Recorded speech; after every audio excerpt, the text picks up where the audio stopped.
Bismillahirrahmanirrahim.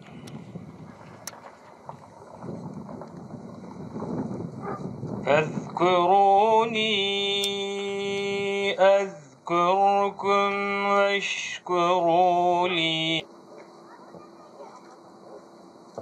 Saygıdeğer Pınarcı kardeşlerim, hepinizi saygıyla, sevgiyle selamlıyorum. Özellikle başımız sağ olsun diyorum, Allah rahmet eylesin. Hakikaten bundan 34 yıl önce çok büyük bir katliam yapılmış. Kundak'taki bebekten yaşlısına kadar vatandaşlarımızı terör örgütü katletmiş. Hakikaten çok büyük bir acı. Tabii terör örgütünün amacı bu memlekette fesatı sokmak, birliğimizi, beraberliğimizi bozmaktı. Ancak şunu açıkça söyleyeyim ki çok şükür 35 yıldan beri, 40 yıldan beri bu birlik ve beraberliğimizin gittikçe güçlendiğini görüyorum.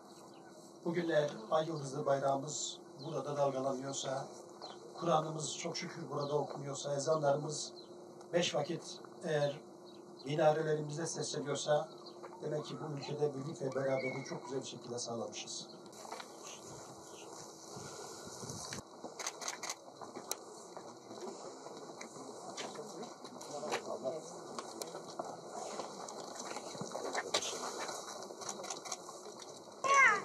Ezanımızı indirtme, bayrağımızı indirtme ya Rabbi.